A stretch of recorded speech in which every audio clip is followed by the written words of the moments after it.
We here at Angry Me Production want to thank our sponsor, Mobile Notary Mindy. She's certified with the National Notary Association. She's also bonded and E&O insured. She offers a wide range of services including wills, powers of attorney, medical documents, healthcare proxies, living wills, certification of trust, assignment of personal property, HIPAA waivers, advanced healthcare directives, and 99 verification. You can find her on Facebook, TikTok, and Instagram at Mobile Notary Mindy. You can also visit her webpage at TexasMobileNotaryMindy.com. That's TX, MobileNotaryMindy.com. Thank you so much and enjoy the show. Ladies and gentlemen of all ages, boys and girls, thank you for tuning in to yet another episode of Angry Me Production. We appreciate you coming in and letting us be a part of your lives week in and week out. We hope to do our best to present you with something that your eardrums delight in.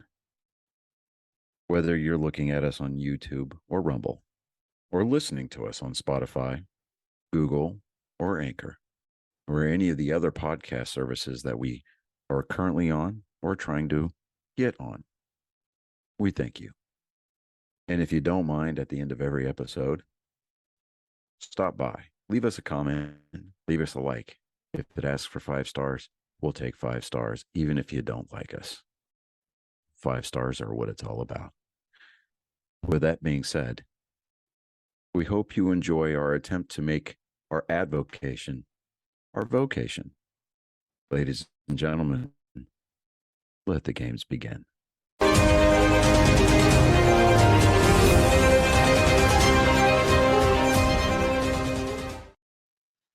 Welcome, Angry Faithful. And if you notice the little new title screen and everything, yes, we're talking to the person that actually made it. Jason right here is the one that made that for us. When I was getting started doing the podcast, and we got Jason Sigler, aka Doc Knight, old friend from high school. We grew up together from we hanging out since like freshman year to now. We met in 1994. Jeez. We are officially old. Yes. You've known him for almost as long as I've known Maria. Yeah. Well, I mean, we don't fart dust yet, but we're getting there. I'm to the point now where I make as much noise getting into bed as I make getting out of it. Yeah. Yeah, it's once we hit that certain age where, you know, we become familiar with new phrases and words like sleeping wrong or ointment. Yeah. Yeah. or when it's passing around drugs, just like passing around drugs to make you not feel the pain that you're feeling. Take a hit. It's Metamucil. Yeah. I got something to make you go clean. What? Ibogaine? Well, that would do it too. But no, I got some stuff that'll clean up your colon, man. It's once you get past a certain age, the phrase slip and slide means a whole other thing. Oh, yeah. Well, you know, we're at that age now where we start getting a lot of pain in our joints and whatnot. And I was gripping, like clenching my fist open and close the other day, and one of my colleagues at work looked at me and says, "Are you okay?" I said, "Yeah, just my hands are really stiff or sore." And he says, "Oh, you might want to get checked out. It could be arthritis." And I said, "Nah, I'm pretty sure it's just early onset rigor mortis." Yeah. You're not wrong. Of course, my 5-year-old patient didn't think that was near as funny as I did. You know, that there's a saying that pain is weakness leaving the body. Unless you're infantry, then it's probably just arthritis. And it's there permanently. Yeah. Now, Jason, we go ahead and just talk about how we met, because I meet people in the strangest ways. Oh, okay. So once upon a time, I just moved to Texas. It was beginning our freshman year. I didn't know anybody except the Mean Girls. They were the first people that I met, and they were nice to me, I guess, but only because I was the new face in town. And I want to say it was like the second day of school, maybe. And I saw David sitting by himself in the student center reading a book. And I just kind of glanced over and I asked everybody at the table, like, who's that over there? And it's, oh yeah, don't talk to him. He's a loser. And as soon as they said that, I got up and started walking towards this table and said, where are you going? I said, I'm gonna go sit with the loser, only because when they said that to me, that told me everything I needed to know about them. It was like I have no time tolerance or patience for bullies or people that place their own self-worth above their common man. Well, then we aren't going to get along. Well, you got to remember, I was raised by anti-dad, and that was just one of the that was just one of the values that he like beat into me as a kid, so to speak. Is that when you have the option to be right, or what was it he said? If you have the opportunity to be right or kind, always choose the latter. That's the kind of shit that Dad used to say to me all the time as a kid. None of it really made sense at the time, but as I got older, I started to see it. But it's kind of funny that most of those women that actually, called me a loser are just almost decrepit They're all now. fat now. Oh Yeah. yeah, they definitely peaked in high school. Yeah. Yeah, the whole right versus kind lesson. It took me 3 marriages to figure that one. Mm. Well, I have learned that in a marriage, you have the choice to be right or happy, and those two don't often go together. No, they're not synonymous at all. No, not even a little. Well, on the off chance that the planets align and the two of you agree, yeah, that's where that's at. Yeah, pretty much. Oh man, Generally, I just smile and nod and then do as I'm told. right. Yeah, I treat every argument the same way that I treat the terms and conditions at the bottom of the Apple products agreements thing. Mm-hmm. Start reading, and after a while, just scroll to the bottom and hit agree. Right. Yeah. Yeah. Yeah. No, that tracks. Yeah, that tracks 100%.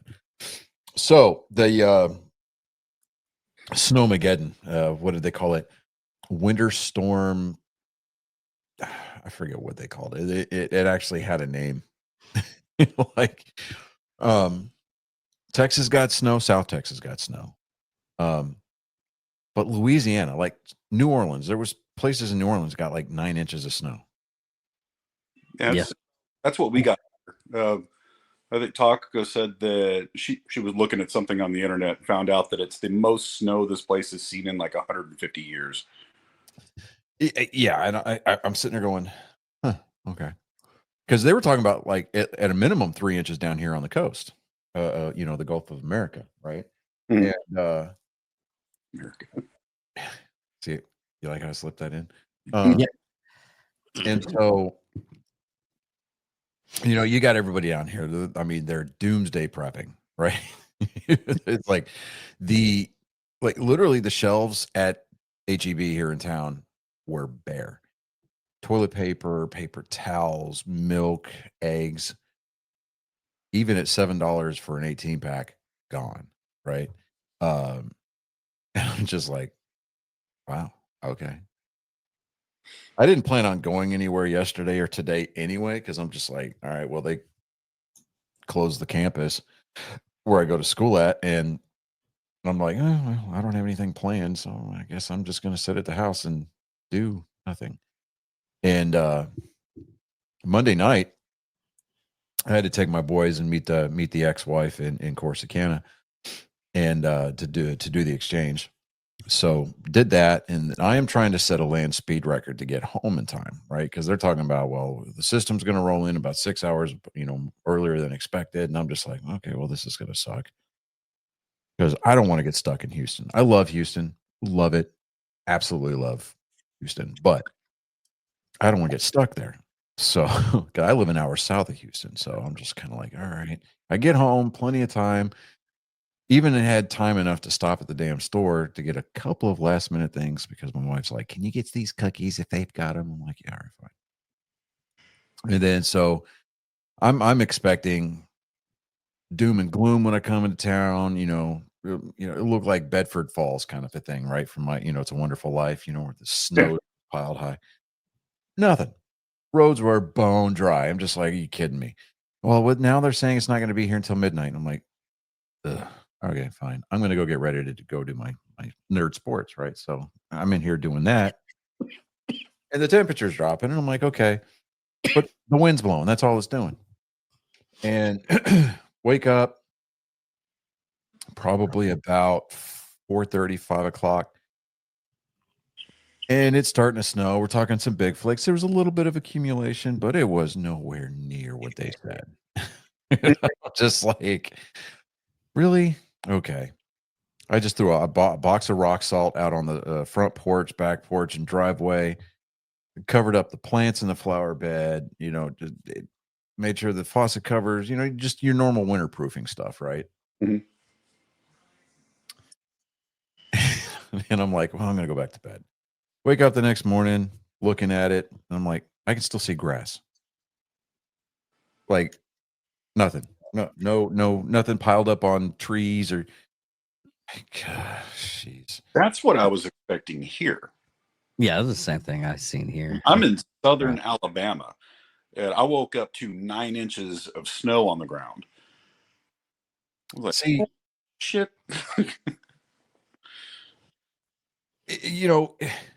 And I'm watching like videos and Facebook posts from Missouri County updates down here where I'm at, and Surfside City, which is, literally it's a beach town.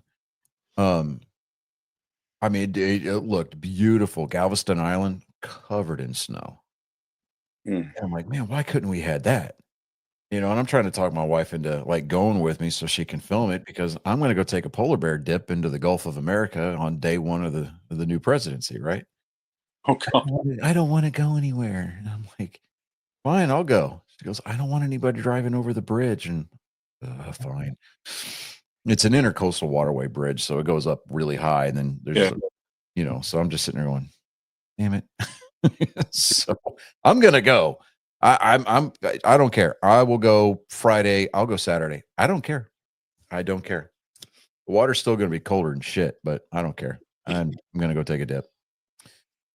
But anyways, yeah. So I want to chalk this up, at least in some regions, as being one of the biggest. Just like 2025, just kicking us off with like an incredibly huge case of blue balls, and I'm not here for it. Well played, sir. Well, during the snowpocalypse, I think it was of 2020. Yeah.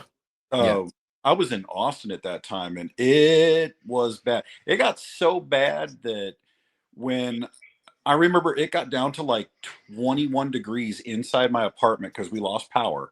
Yeah. And when I woke up and I decided I had to go pee, because men do that. I was throwing the comforter off of me. Like you could see little ice crystals on the comforter had formed on the blanket or under, and you can hear them crackling as I'm pulling the blanket off of me. And my dog looks at me like, "Bruh, where you going? It's cold. Cover that back up." This is like a new level of cold for me because I've been in Texas for forever at this point. Mm-hmm. And on my way to the bathroom, I farted, and when I turned around, I could see it, and I was like, "Wow, it's cold." And it was about that time that I decided, yeah, we're going to evacuate. So I loaded my dog up into the car and I drove down to Corpus Christi for like 3 days. And my place of business was pissed. They almost fired me because they decided that I was essential personnel. And I was like, no, I'm not. It's like, you telling me I'm essential is like the stripper at the club telling me I'm her favorite. Nah. It's like they wanted me to be out there driving an ambulance on frozen roads in an area where people can barely drive in the rain, let alone on a sheet of ice. Yeah. Like, no. Yeah. She was at the time, she was my wife, or not wife, girlfriend / fiance. They had to evacuate from down here because they lost power. And so she grabs her sister and her 4 boys, or 4 boys, and they drive up to Wichita Falls, where David and I were living. And yeah, I mean, they're driving 6.5 hours. Ended up being like 12 hours through the ice and snow. Because we had power up here, or up there rather, and yeah, that was, yeah. Well, I mean, I remember that. that kind of just goes to show you what happens when one area has experienced it often enough to be prepared versus one that doesn't. Oh, don't get it wrong. Wichita Falls, they were not prepared at all. They weren't. No. Oh. I mean, let's just put it this way: the school district there. The only reason why certain places had power is only because they were hooked up to the hospital lines. Oh no! Yeah, I mean, my apartment was still had power. Parts of this neighborhood had power because they're in junction with the hospital, United Regional.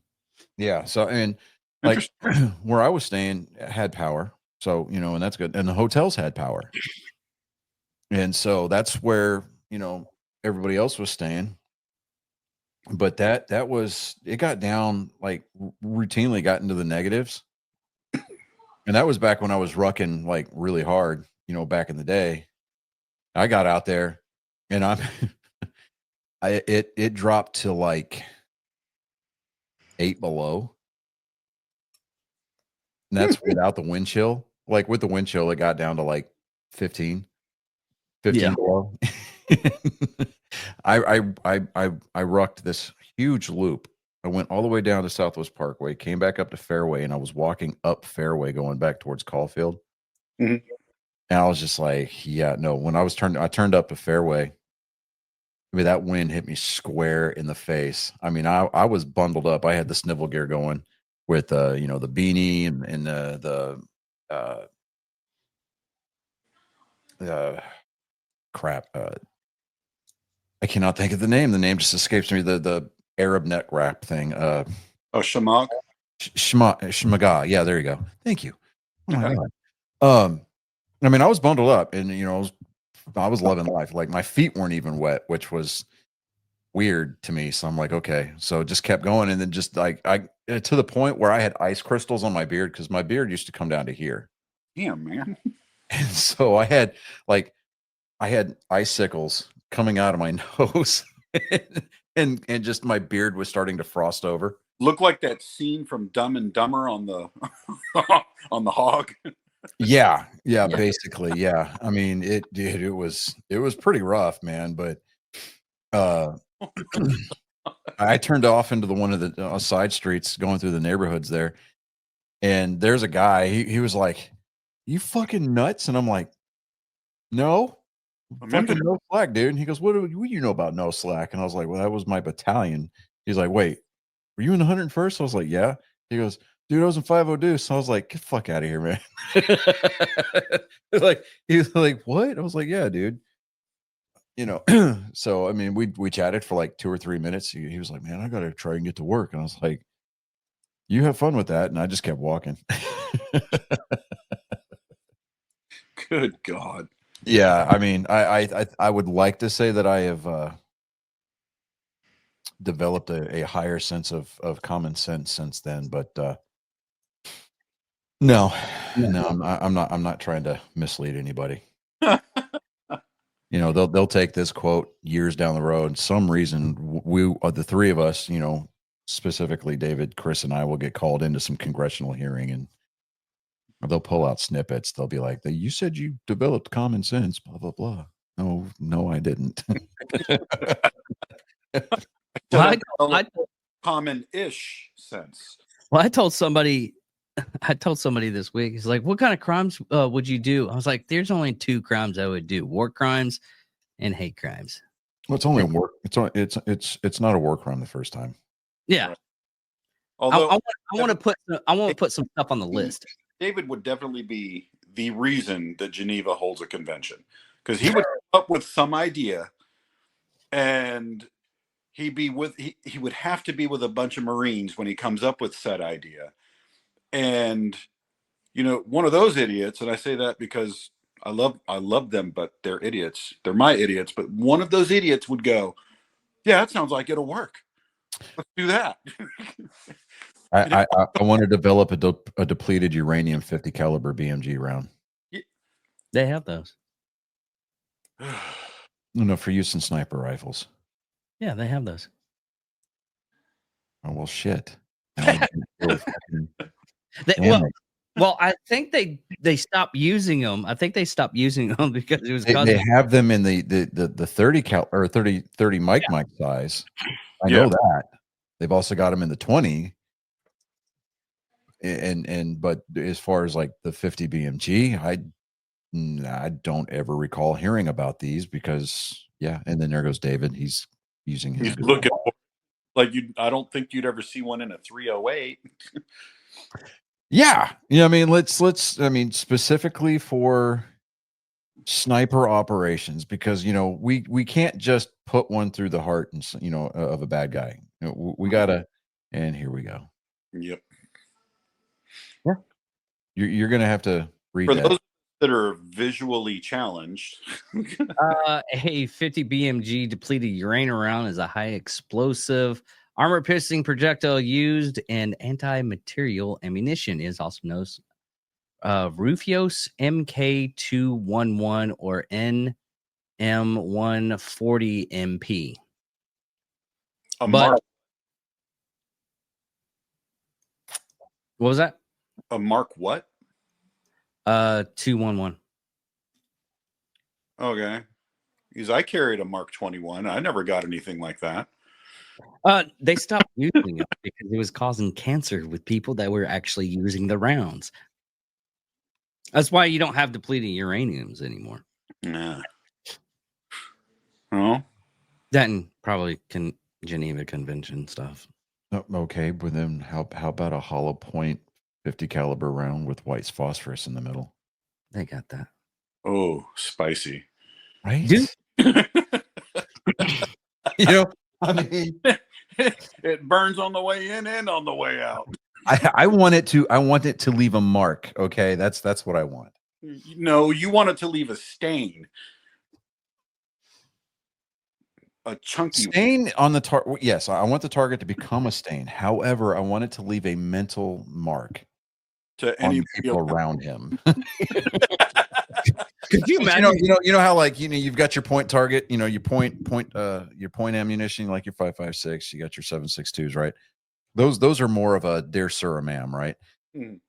Where as opposed to like 40 millimeter grenades, the Mark 19 rounds that are like, to whom it may concern. And it's like, you see that guy over there? Yeah, fuck him and everybody around him. Well, then the white phosphorus round would be more of a per my last email. Yes, per my last email. That is, that's on the that's. Could you imagine shooting somebody with one of those and the intestines spell out help? No, if they were to spell out, it would be either the classic "Eat at Joe's" or just a classic "Ouch." Yeah. No, I want the intestines to make the shape of Kilgore. Or Kilroy, Kilgore was here, or Kilroy was here, right? The whole, that would be great. And it's funny is like, I've got these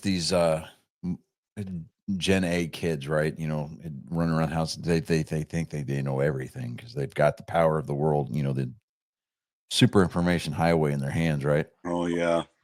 And I told them that Kilroy was the world's very first meme. No, memes weren't invented until after 2000. I was like, no, it was the world's very first meme, and it was a very effective meme too. And they were like, no, it's not. I said, yeah, it is. Go look it up. And then they went to go look it up, and they're like, that can't be right. Gee, imagine that. Fucking dad knows something. First meme, but Gen X were the ones that weaponized memes. This is true. Yeah. No, but you got Navy Seabees and you got Marines and Army soldiers all over the Pacific and the European theater, leaving Kilroy on just random shit, right? Yeah. They used that in the Pacific. There was some Navy Seabees that put carved Kilroy into some trees. They didn't. They just parked on the beach for a couple of hours, carved into the trees, and then they left. The Japanese pulled up on that beach, saw Kilroy on the trees, and fucking left. Yeah, they're like, we're out. They can't. I forget where I read that, but it's like a documented case. Like they got out of their troop transport, looked at the tree, looked at each other, and said, "Not today, Satan." Yeah. Oh no, not today. Kyonaishi.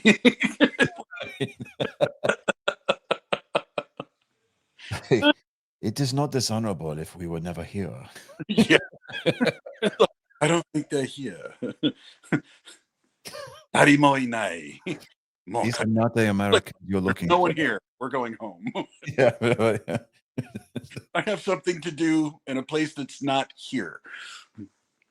They were using the samurai mind trick. These are not the Americans you are looking for.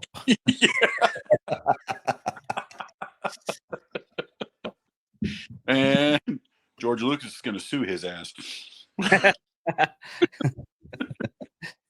Nay.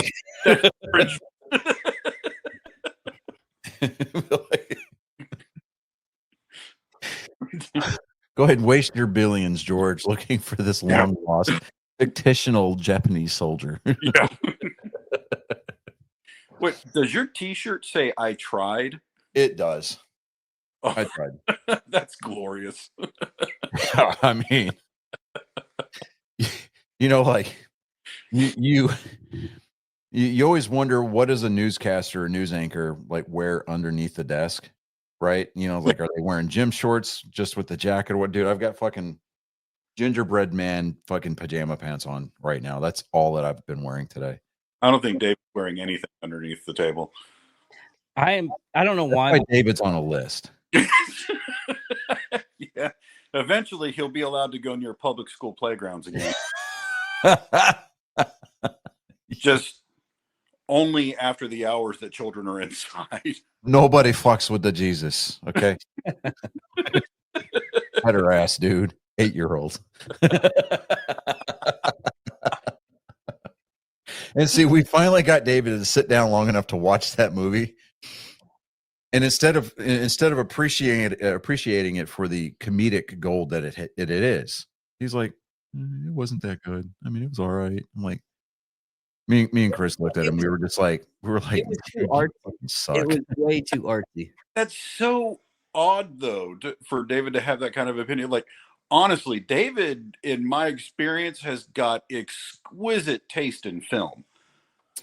Generally, every movie since 1994 to even present, almost every movie he's ever recommended that I check out, or any movie he chose when we were renting movies on the weekends and whatnot, were great movies. Don't get me wrong. There was a couple that were complete shite, like Batman Forever. I called it systematic abortion. But generally he did good. Although it had a kick-ass soundtrack, I will say that. I did.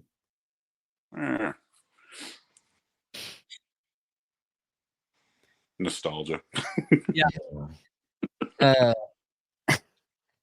Oh, you before the show you were talking about a bamboo story. Oh yeah. So Marines and their animal stories, right? So I think the last time I was on, I told you all about my Marine that tried to choke out a baboon while we were in Africa. During the same deployment, one of my Marines had come to me and says, "Doc, check this out." And he had taken a picture that involved 2 baboons and what appeared to be a goat. One baboon was in the front holding this goat in kind of like a headlock while he was like clawing on him and biting on him, while the other goat was behind him going to town on his ass. So I saw photographic evidence of 2 baboons gang raping a goat in the wild. Were they Muslim baboons? I was just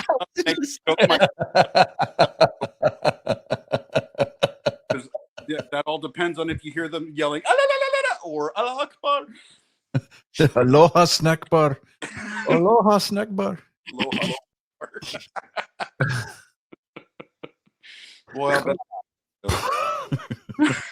That reminds me, like, you know how Funker Tactical would always, for the longest time, they had like the best Afghanistan footage. Yeah.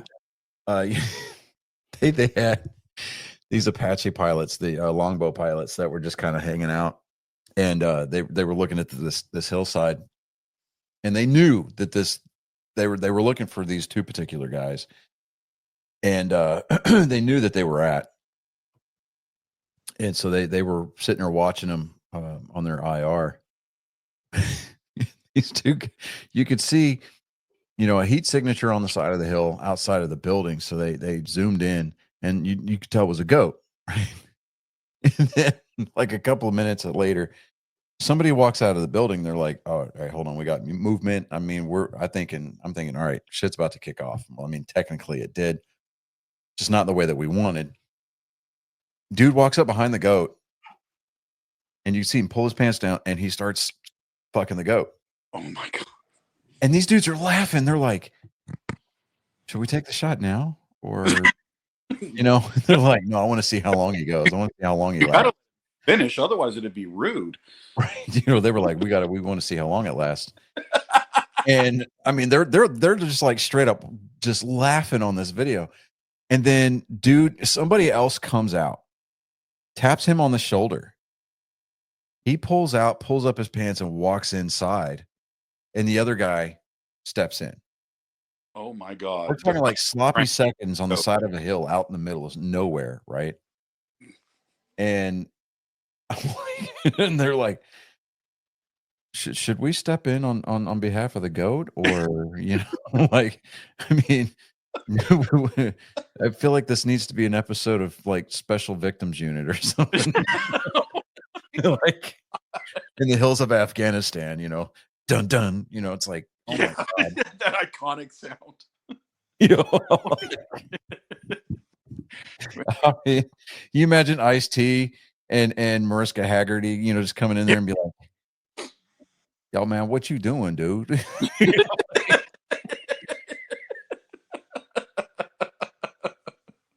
And then she leans over and she's like whispering at the goat, trying to soothe it. It's not your fault. It's not your fault.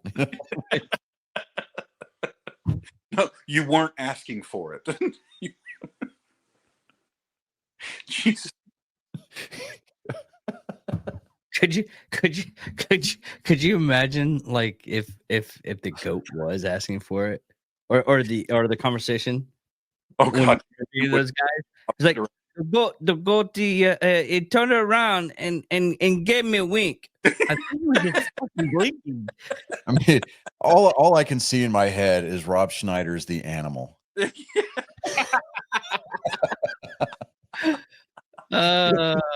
like hitting on that goat. He's like,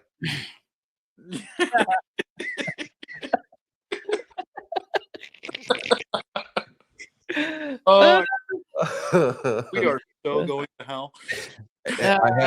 I've got keys to the bus, so Yeah. I won't leave without you guys. So it's all good. Yeah, I could just see that that conversation. Satan's coming up to you. He's like, "Why are you still here?" I got friends coming. Yeah, right. Wait for it. Dude, I still got ringing in my ear from that bomb.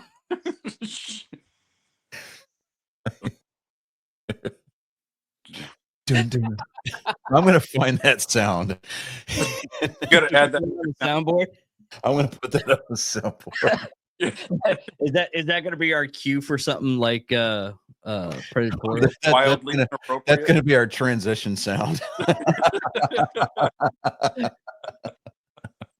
I mean, until we can figure out how to do that George Lucas screen transition thing. Oh, that's easy. But you had to go in and do the Final Cut Pro. I have to edit it. Yeah. We won't be able to do it live. Yeah, No. yeah, you can do that live. Oh, that would be great, though. And it's a colossal pain in the ass. Hmm. Oh, my God. See, it put its tail up and turned around. Like, what is the safe word? The scream? The, ah! No, it's intermittent screen. My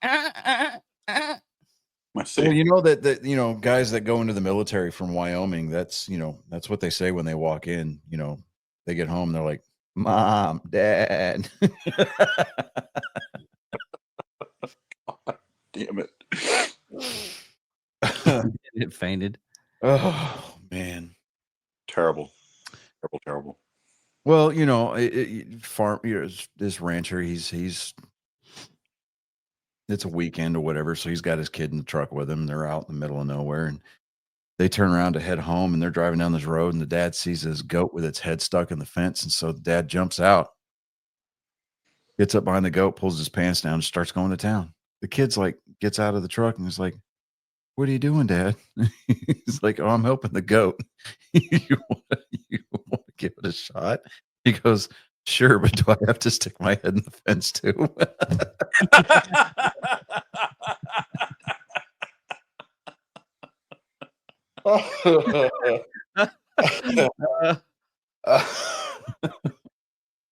That was good. You love it when you're telling a really good joke and you crack yourself up before you get to the punchline. Yeah. I've done that on a joke before, and I was trying to get it finished, and I couldn't. I was like, just never mind. Then that's when you get like absolutely demolished by the people in the crowd. They're like, "You can't laugh at your own shit." I'm like, Yeah. "Ooh, watch me." Motherfucker, I got the microphone. I'm the funniest person in this room. Right. That's an interesting that was an interesting question in my head. What was your first impression when you first met me, Johnny? Awkward. Ask him that on a live broadcast. No, Best time. I was like, okay, well, this dude's awkward as shit, right? I was getting like, I don't know what kind of vibes I was getting. I was just like, I'm not really sure, and it's kind of like watching Napoleon Dynamite for the very first time. You going through the movie and you're like, this has got to get better, right? It's got to get better, right? And then it's usually like the second and third time that you've been exposed to it that you're like, you know what, that shit's kind of funny. So the first time that you and I met, it was that it was for the foundation up there, right? Yeah, bootstrap or something like that. No, Base Camp Lindsay. That's what it was. Base Camp Lindsay, yeah. And I was like, the experience was fun, right? Just like sitting down and talking. I mean, more than 3/4 of the time, I forgot that Marissa was there. Oh yeah, I was like, it's really funny because she has this adapt attitude that she should be paid attention because she got a breast enhancement. What's a Marissa? It's a woman you haven't seen. Yeah. I mean, she means well. She's a good person. At heart, she's a great person. Just, I guess, like anybody else, there are a lot of times when it's just a little much, but it's okay. Yeah. I mean, the eyelash thing is kind of funny as hell. Oh, dude, I couldn't stand those. I'm like, it was always her left eye. This is how bad it is. If I remember it, that's how bad it is. Her left eye, I don't know what it is. She couldn't get it on right, so it always pop off in there. Dude, it was so bad that during her wedding, they had like, instead of like the man and woman on top of a cake, they did like pumpkins because it was October time frame, and someone had placed the eyebrow and popped it up. Oh, that is awesome. As soon as I saw it, I laughed my ass off. someone is that was To give you a better her best friend. visualization here. Think Tammy Faye Baker back in the 80s. Yes. Dear Jesus. Oh my God. Yeah, Yeah. that's how bad it was. What is she No. Hispanic? No, Oh. no, she's Filipino, I think. Yeah, I think so. Yeah. Yeah, there was a little bit of an Asian Asian flair there. Oh, Yeah. okay.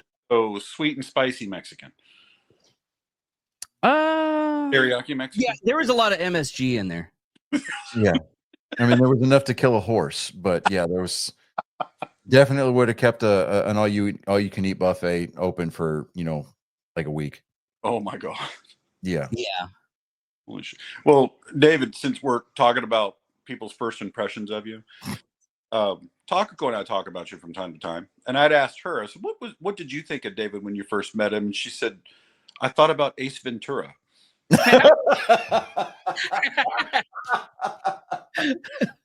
And the best part about that was she didn't even think about it. It was just, I thought about Ace Ventura. And I said, the movie? Yeah, the first one. I was like, oh my God, you have that was David when we were in high school, all the way down to the fashion sense. I could see that. I can see that. Now, I don't know if you've been out with him in public lately.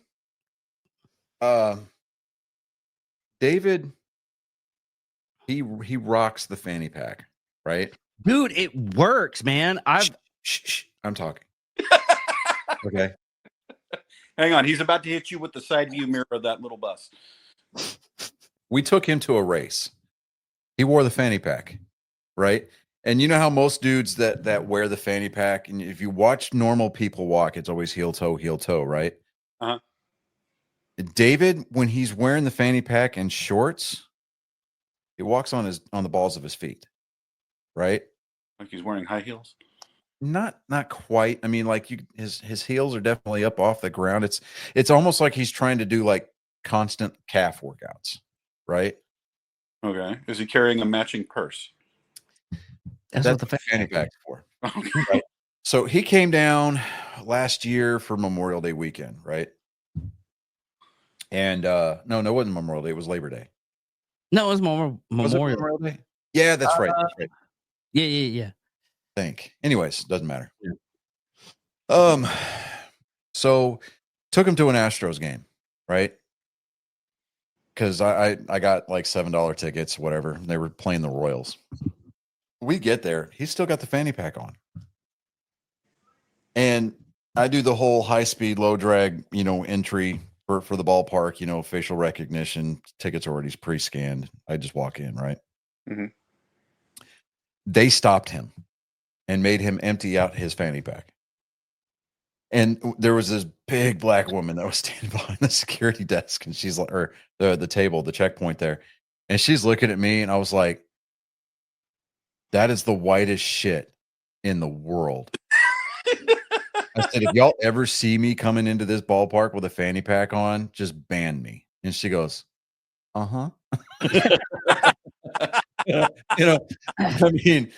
I mean, my wife is like, tell me David's not wearing that fanny pack. Is that a fanny pack? I'm like, yeah, it's a fanny pack. She goes, why? He's not old. Like, that is the most middle-aged white man shit. That's one of those. He should carry Werther's Originals around in it, and like just handing out caramels or butterscotches to little kids, and I'm just no, like, that's how we got put on the list. I know. I mean, you would think I'm on a list. You would think that, like, okay, one of these things is not like the other, and I need to fix something. It's like, what is it that they used to tell us in training? You've got your improve, sustain, and well, there was like one other one. It's like that's definitely on the improve list. Like improve, sustain, and omit. Yes, there we go. Yes. I mean, oh, you can tell I got some Army training. Yeah, I mean, I'm picking up the whole 8th grade reading level vibes. I got you. Oh, yeah. Great. Thank you very much. Actually, shit. David, do you remember? I think it was sophomore year. We had Miss Fain for English, and she got pissed off because she was talking about dyslexia. Now, I need to, in case you didn't notice, David has dyslexia, and David announces to Miss Fain, he says, "No, we should call it dyslexia." And she says, "Why would we do that?" He goes, "This way, people who have it would know what they had." And I about fell out of my seat laughing, and she didn't think it was near as funny as I did.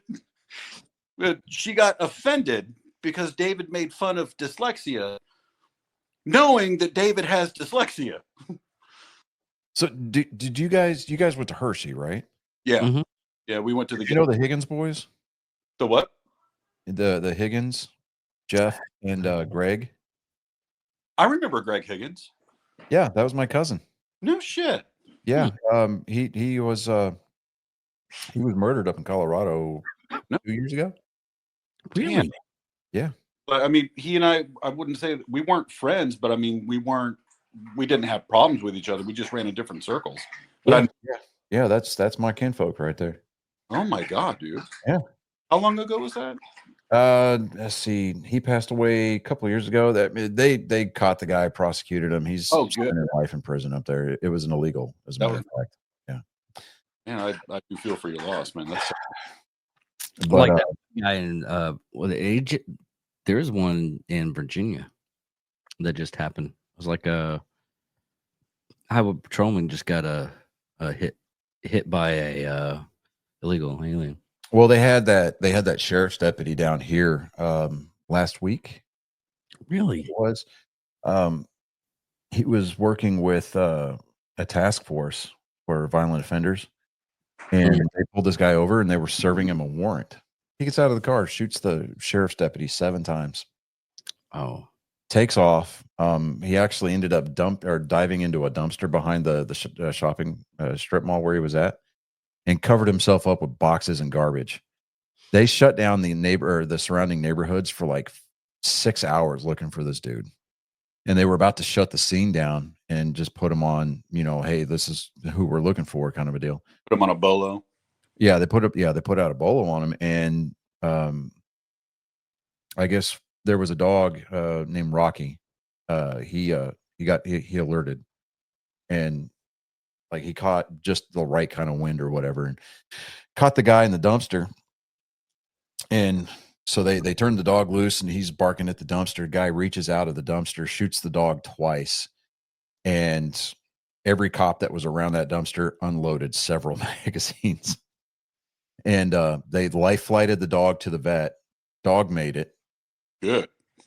They just put the officer. They just buried him 2 days ago, and it was Monday. Yeah, it was Monday. I think they buried him on Monday, but yeah, it was kind of the way that it played out was. We're watching the news, and we're getting all these reports and everything like that, and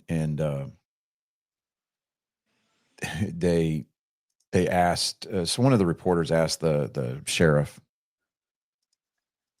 where the where the suspect was, and like, well, we engaged him, and he was terminated. He was put down in the dumpster back there. I'm like, well, is he still there? Oh yeah, he's still there. We're not going to move him until we secure everything.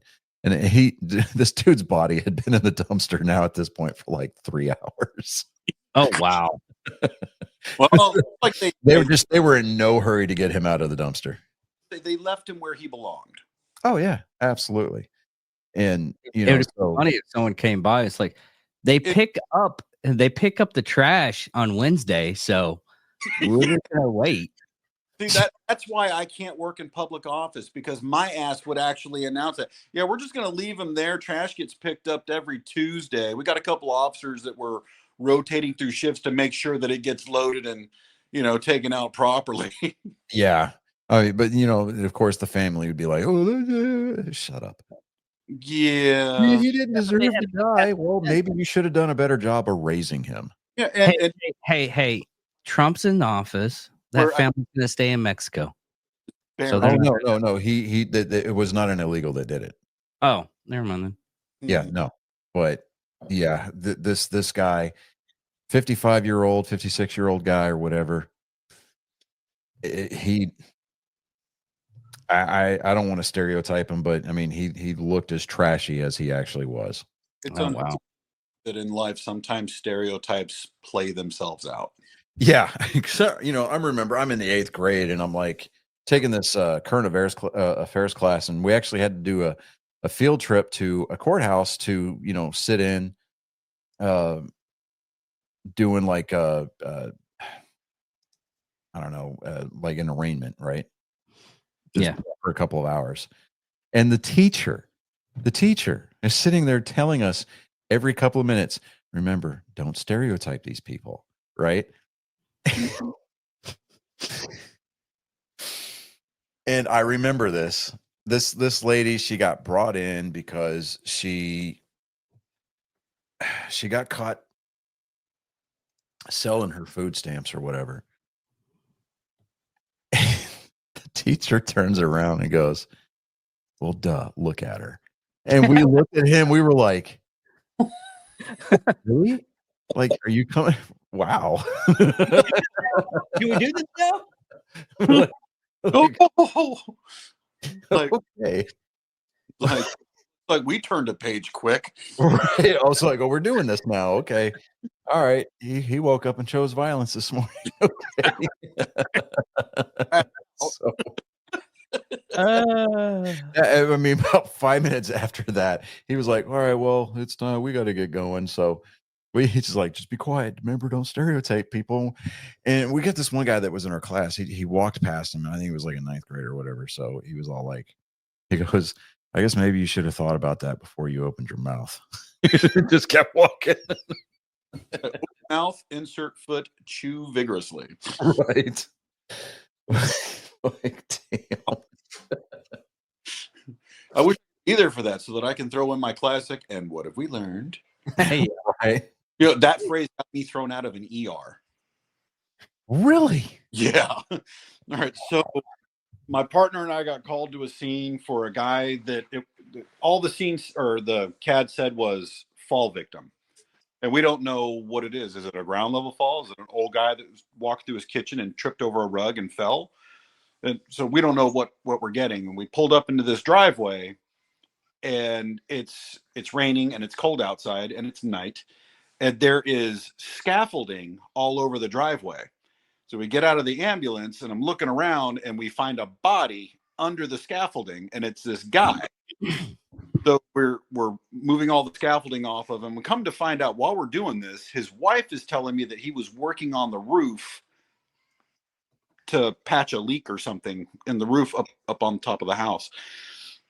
Well, in the course of doing whatever repair he was doing, he somehow fell off of the roof, hit the scaffolding, fell off the scaffolding fell on him, and somewhere between being on the roof and ending up on the concrete, managed to shoot himself right here in the head with a nail gun.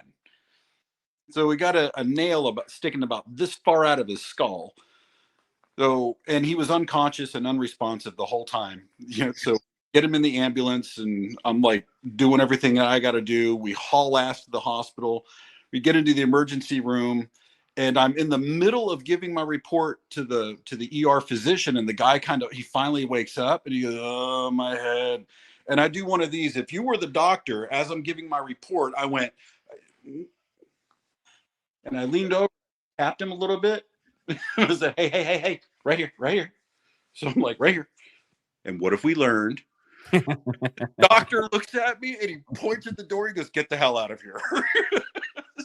well, sometimes you got to ask that question. You do. I mean, like, I swear, like, sometimes. Well, no, there was more because remember I told you, David, I've told you before about Hector, my little Mexican honey badger. He was my partner. Because the guy said, "Oh, my head hurts," and before I could get my whole thing in, you could hear over my shoulder my little Mexican honey badger go, "Yes, it's supposed to hurt." So I don't know if it was my "what have we learned" remark or Hector's "stupid supposed to hurt" remark, but we were told not to go back to that emergency room for the rest of our shift. You know, one of my favorite things to do, especially when the kids are involved, you know, like they have an accident or whatever, and they're like, "Oh, it hurts, it hurts," and I just look at them, I'll be like, "Well, it's not supposed to tickle," Yeah. you know, like, you know, sitting there, you know, like the big problem that we have is trying to convince the kids to not look at their fucking phones when they're going up and down the staircase, and I got tired of repeating myself. Don't worry. I looked at my wife and I was like, you know what? I'm just not going to say anything anymore. She goes, why? And I was like, because if they fall and break their neck, they're only going to do it once. Like they're going to have to learn. So, you know, it's like that Jeff Foxworthy, you know, method to parentology. He's like, you know, go ahead and pull that TV off the TV tray down. And you'll It'll figure learn out, you. that shit hurts, don't it? Like, this is why you don't stick pennies and forks into light sockets, kids. Well, Titus used to say shit like that. He's like, a mom will give you knowledge. A dad makes you earn knowledge. Yeah, you know, and I try to tell my kids this all the time. And I'm like, and I feel so fucking old when I say it, but I'm like, you better be glad that you didn't grow up in the house that I grew up in. Right. And they're kind of looking at me and I'm like, because if I'd have talked to them, my dad, like you talked to me and your mom, no, that shit wouldn't flow. Oh, Like You'd forget most of your mom's childhood. hit for average, dad's hit for distance. yeah. Yeah. Shit. David will tell you there were times when I got in trouble with my father, anti-dad, where David's dad would tell David, call Jason, tell him he's spending the weekend over here so his father doesn't kill him. Because he's also heard my dad say, I will grant your sister's secret dream of being an only child. My favorite line is like, I brought you into this world, I'll take you out and I'll make another one that looks just like you. See what? My dad has actually said that shit to me before, and I just looked at him. I was like, "Oh hell!" I've told my daughter two things when it comes to threatening her life like that. One point, I said, "Sweetheart, Daddy only jokes about killing you. Mommy will actually kill you. Don't push Mommy; she's a ninja." But I've also told her, I'm like, "Jazz, you are extremely close to being replaced by another puppy."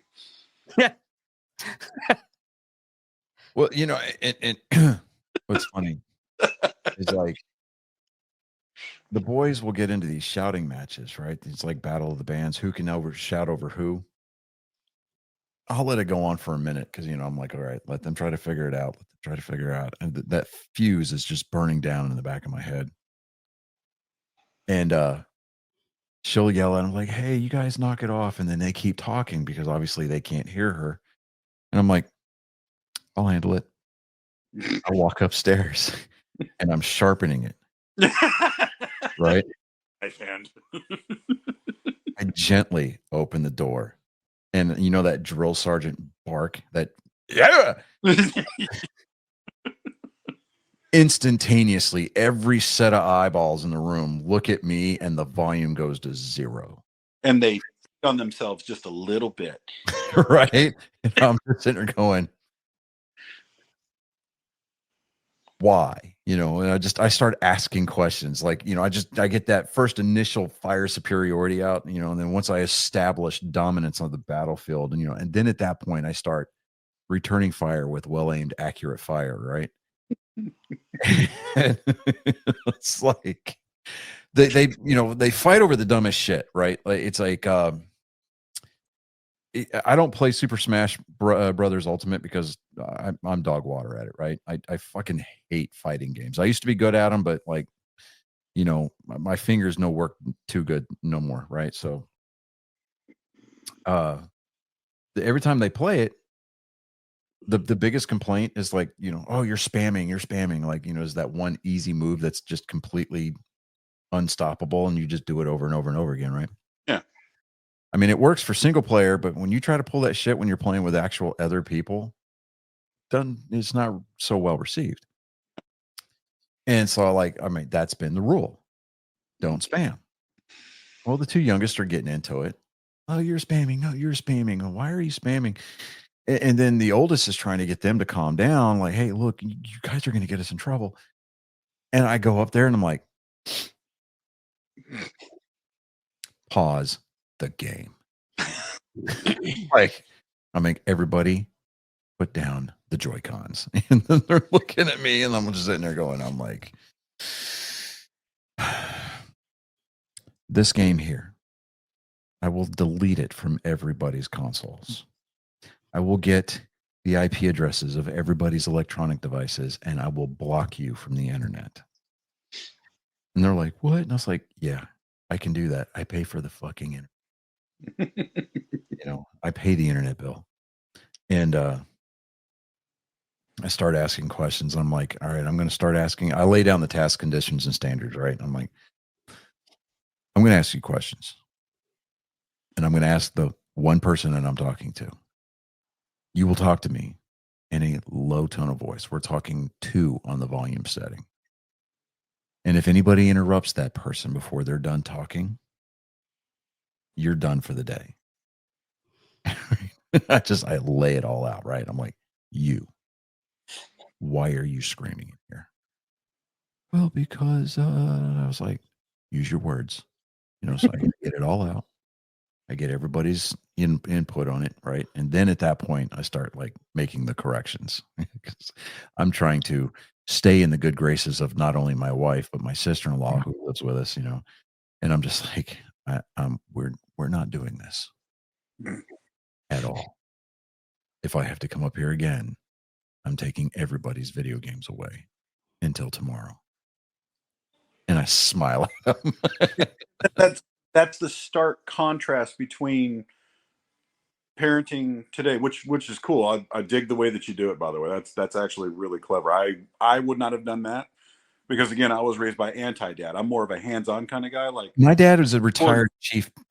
He's a retired E7 from the Navy. So for example, like you actually use true verbal communication skills effectively with children. My father would not have done that. His solution would have been to come upstairs, pick up the console, and then proceed to beat me with it. Yeah, no. See, that's the extreme on the extreme end of the prism that I try to stay away. Yeah, that pendulum just kind of swings from one end to the other. Yeah, I try to slow my momentum down the closer to the middle that I get, and that's where I kind of like to hang out. And I tell the boys all the time. I'm like, because I've had to work on my temper, because I don't get physically abusive. I just get loud, right? And I say some really dark shit, so I'm like, and I tell the boys, I'm like, look, I got to work on my attitude. I got to work on my temper. You guys have got stuff that you got to work on. I'm like, if you don't, and you continue to do the things that you keep getting in trouble for, that version of me that I keep behind glass that says break only in case of war, I'm going to let him out and I'm not going to be popular at all. I say very, very matter of factly, and they're just, they go like, yes, sir. And it's, and it's not the negative reinforcement that everybody's like, oh, well, you're threatening them. No, I'm making promises. Yeah, I'm giving. Yeah, you're laying out consequences to choices. And I took all of the boys to the range at the same time. I know, what was I thinking? But and I kept giving them little snippets of safety brief the whole way out to the range, and I'm like, you'll do what I say, when I say, and how I say. And if I find you not doing these things, I'm going to park your butt in the car, and you can just sit there with no electronics, right? And I made them leave their switches at the house. Look, I'll crack the windows. And I was like, well, they were like, what about our phones? And I'm like, your phones will stay in the car. You're not going to be playing with them while you're out here at the range. Why not? Well, one, because I said. Two, I need your head on a swivel, right? Get hurt here.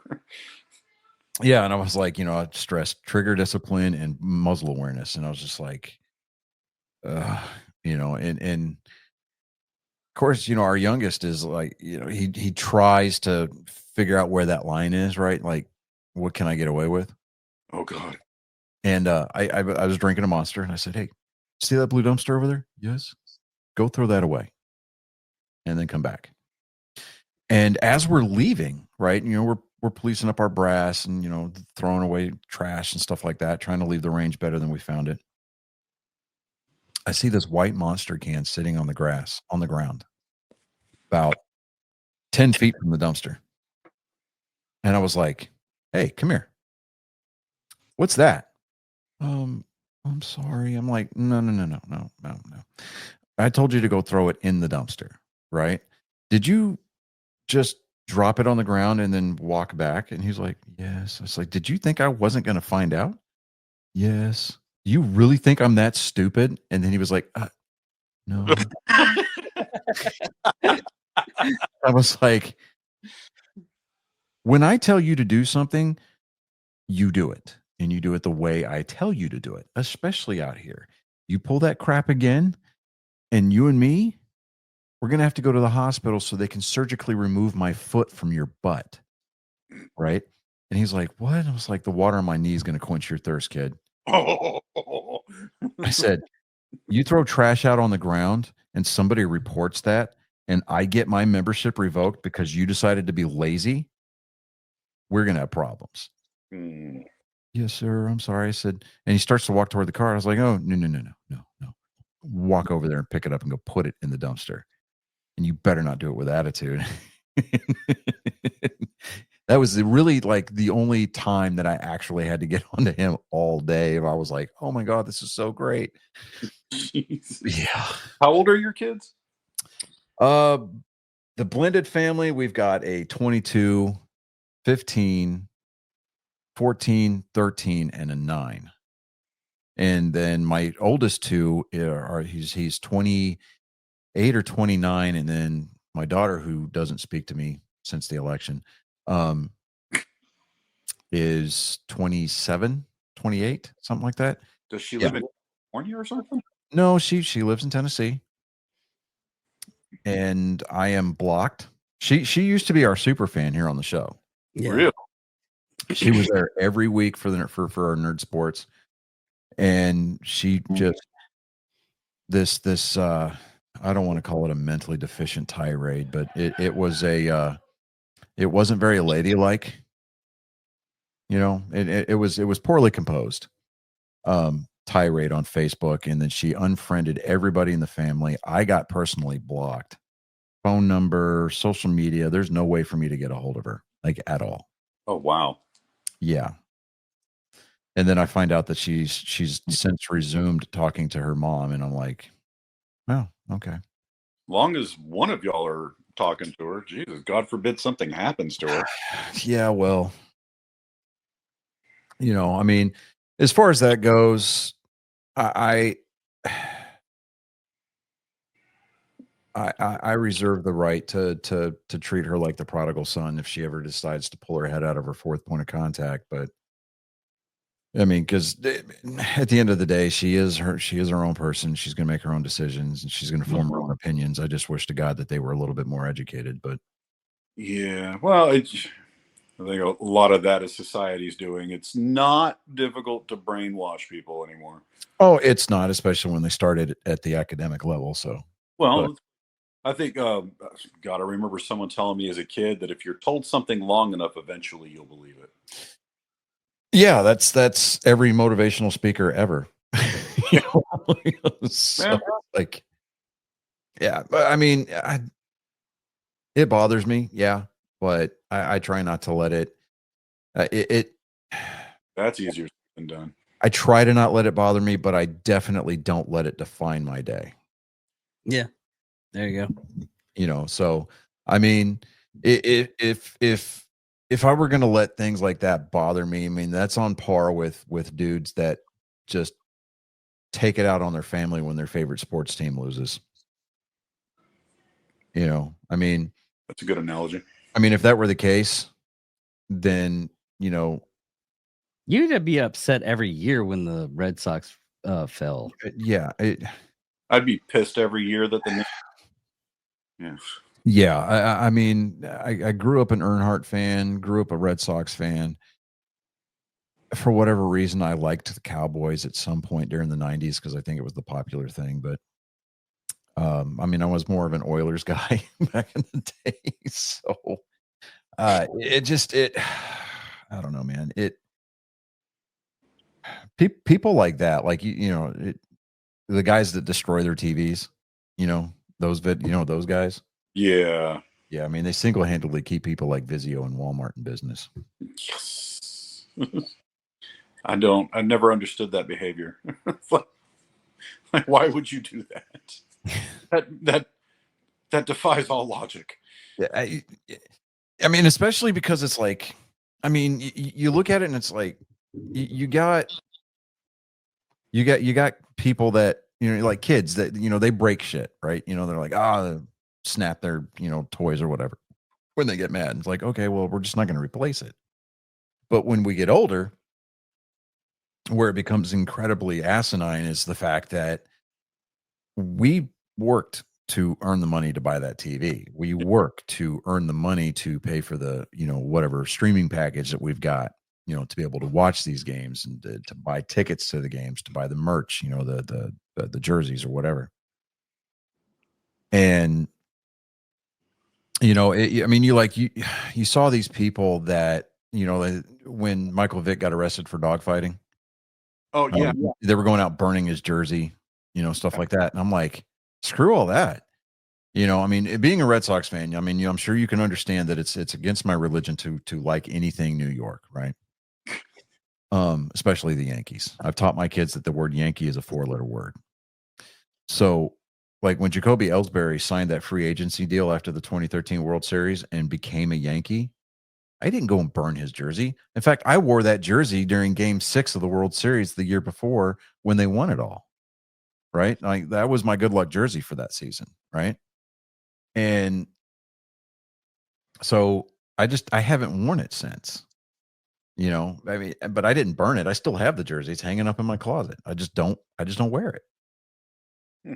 It part of it is, yes, the fact that it's because, we did the whole spray each other down with cheap champagne in the backyard afterwards and, soaked each other with like pouring beer over our own heads and stuff. Just to celebrate, and we're jumping up and down and, we were being stupid anyway. But, part of that is also, it's like, he stole like 58 bases his final year as a member of the Red Sox, when he came up short in the MVP race. But that the only reason why I haven't given the jersey away to like, Goodwill or whatever is because I don't look at it as so much as he betrayed Red Sox Nation by playing for the Yankees is the fact that he fleeced them for like $120 million over the next 10 years. Only played like 5 games because he kept like, oh, I'm hurt. Like, oh, I'm hurt. I'm hurt again. I'm hurt again. And eventually he just retired. But I think It's actually funny if that was his whole entire plan the whole time. It's still money. If it is, players. That's diabolical. And I'm here for that kind of chaos. Hey, David, do we have people commenting or something? I keep seeing little bits of text pop up for a second. Yeah. Wolf a guy named Wolf. He says you don't watch sports, Jay. Oh, Wolf is watching it. Okay. Oh, talking about that upset person that does stupid stuff. Have you ever watched the mom cancels World of Warcraft account and kid ends up remote up his ass? Yes, I remember that video. Holy shit. That is what I would call a commit.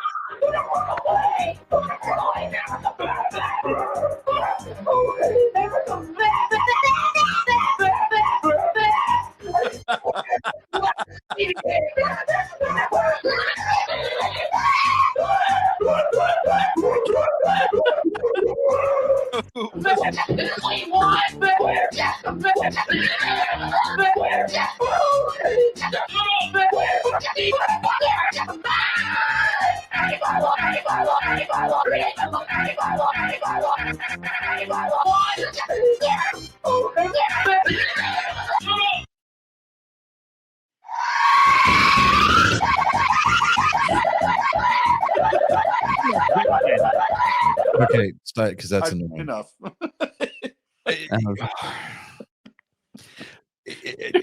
You know that we have moments in human history where mental illness is put on display.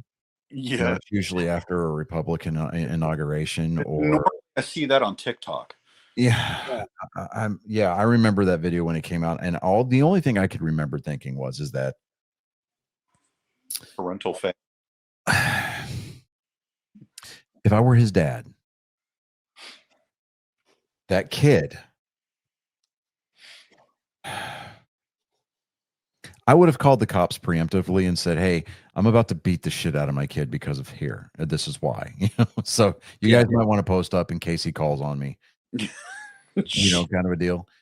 Yeah. You know what's funny is when I first saw that video, I had to rewind it because I was like, at what point in time did he lose his clothes? Well, the entire video itself, like the original video, was like 20 minutes long. No, the original video was video was like 20 minutes long. I don't know what this new fad is. Like, for whatever reason, people on YouTube think that it's funny to remix things and just put it on a loop. And I'm like, it stopped being funny after like the first 3 times. I thought that cycle was quite humorous, though. You know, but I want to know. I really do. I want to know where the mental processes line up. You know, it's like we're going to go from throwing a temper tantrum to I'll show her and sodomize myself with the TV remote. Yeah. Yeah. I'm like, every time I fart, how did we get here? Yeah. It's like, how did you get to that point? I could just see his parents. Why is your remote sticky? I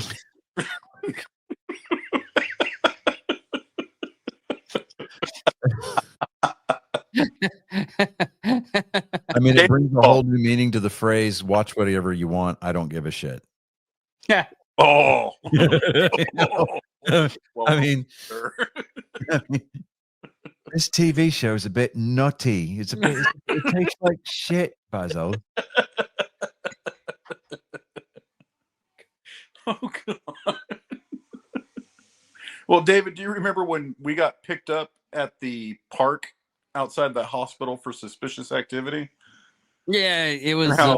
You and Gary were fine, but you, Gary, and myself were begging the SPs, please don't call my dad. And Gary and Dave were like, yeah, call our dads. Do not call Jay's dad. Yeah, because Gary's dad was a drunker, so he didn't really give a shit. And my dad was, I had to explain it to him, and then he was like, oh, okay, you're good. See, that reminds me, like when I was a kid, like we were living in Washington State, and just before my dad retired, and we were living in it's called Jackson Park. It's the naval, like the military housing area out there. There's a curfew, right? And then you know you've got the MPs. They're driving around, or well, they're SP, Shore Patrol, whatever, right? And so we were like, we'd go spend the night at like our friend's house or whatever. And you know, Washington State's just as forested, at least it was back then, as you would imagine, right? And so we're sitting there just like we're doing nighttime ops, you know, stealth missions all through the housing areas, right? I mean, we would get like from one end to the other. You know, you'd see the patrol cars going all over the housing area, and they would stop and use their spotlights or whatever, and you would they would see somebody's foot just disappear, and then they'd start circling around. At one point, they got out, dude. This is when I think I knew that I was destined to become an infantryman, because I would dive down underneath the bushes and shit. I'm grabbing like chunks of moss off of the old growth stumps that had fallen over, or the logs that had fallen over, and I'm just like covering myself with the moss. I'm staring these dudes right in the fucking eye, and they're flashing. Their flashlights are passing right over, like looking in like the brambles, and stuff. And all I do is just close my eyes, and I just sit as still as humanly possible. And I could, you know how when somebody flashes the light, in your eye, whatever, you can tell. Yeah, it's shiny. Yeah, and they would just, and they'd sit there and look at me like the lights right on me, which seemed like forever, and then they would just walk away. And they're talking to each other. They're like, "Yeah, I don't know what the fuck, man. Fucking kids," And like they get in their car and they leave. And my buddies, they're hiding like in people's backyards, and I'm just out in the fucking open. And they're like, "How did you not get caught?" And I'm like, I don't know. I don't know. Hey, Super Ninja. I'm just some dumb Navy brat. So I'm like, I don't know, maybe I'm going to be a SEAL one day, or something like that. I'm like 13, 14 years old, and I'm sitting there going, fucking, I don't know. I'm going to be a Navy SEAL, and Charlie Sheen is my hero. Fucking winning right there. Winning. Okay. AIDS and everything. I don't know if he actually does have AIDS. Like, you don't hear about it anymore. I don't. It's like my Magic Johnson. Magic Johnson says HIV, but I guess he paid enough money to where he can get calm it down or something like that. Well, I mean, what happens whenever you get like total gene replacement, right? Huh? You got those monoclonal antibodies. Yeah. It's the blood of like 27-year-olds. Or I just saw him on the bookie and he looks fine. You remember those old like classic jokes where it was like, what do you call Magic Johnson in a wheelchair? Roll-Aids, right? Those jokes? Those jokes were great. Okay, no, Charlie Sheen does not have AIDS, but he does have HIV. He is HIV positive. He has been taking medication to control the virus. So I guess there's medicine out there to control the virus. That Safety Brief song was wrong. God. Yeah. Dude, here's a story for you. And this involves my sister, so it's really crazy. I was down in the dumps over at my dad's house when I actually go visit him over at his domicile. And I was just down and out. I was like, man, I can't find a good woman. No matter what. I mean, they're either crazy. I mean, one was actually literally trying to get my blood so she can drink it. Anyways, my sister goes up. She's like, well, I have somebody that you might like. She's pretty cute and she's not bad. And this is the time frame she was going to Narcotics Anonymous because she had a heroin addict habit. Anyways, in the back of my mind, I was saying this stuff. This is how the conversation went. She's like, "Yeah, do what?" This was probably her sponsor. Oh, I don't know. Well, she's like, "Yeah, she's one of the people that is in my anonymous thing." I was like, "I hope it's not heroin because you did heroin." She's like, "Well, she was a heroin addict." I was like, it's not bad. Mind you, all this stuff was going inside my head. I was having this extra conversation that she did not know about. And I go up. I was like, well, it's not bad if she's doing heroin unless she got HIV. It's like, well, she has HIV. I was like, just stop there. She already had this person on the phone. I already had she was already setting me up with a date. Anyways, I go look like Janet Jackson got out the car looking like Freddie Jackson. Yeah. We can kick it. Don't ever call me. Don't ever call me. I'll call you. Anyways, this is how my sister thinks. Okay, I tell her, I was like, hey, oh, wait, there's more. Yeah, there is more. I tell her, I was like, Amy, no, she has HIV. if you're in a relationship, there's certain things that's going to happen. Even if I kiss and I have like a cut on my lip and she has a cut on my lip, guess what? I'm fucked. Anyways, I go, Amy, I'm not going to be that in a relationship with a person with HIV. She goes up and is like, you don't know what you're talking about. She can lead a normal life. And I was thinking, it's like, there's certain normal things that me and her can't do anymore.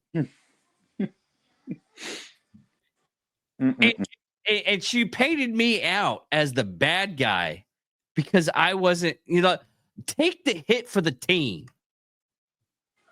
She's a wonderful person. How about no? Basically. Dude, I remember I went out of my way to be nice to your sister when we were kids because I knew that there was something off with her. But I was like, someone has to be nice to this poor kid. Just let this be fun for me. Yeah. Yeah, I was like, someone has to be nice to this kid.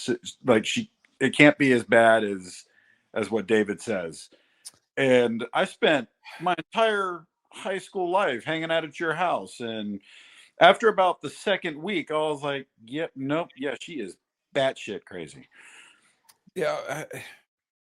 Okay. So I was a bully to my siblings growing up. So yes, ladies and gentlemen, boys and girls, come at me. I dare you. The statute of limitations is expired. All of that shit. So there you go. Anyways, cookies, so they're good. Yeah.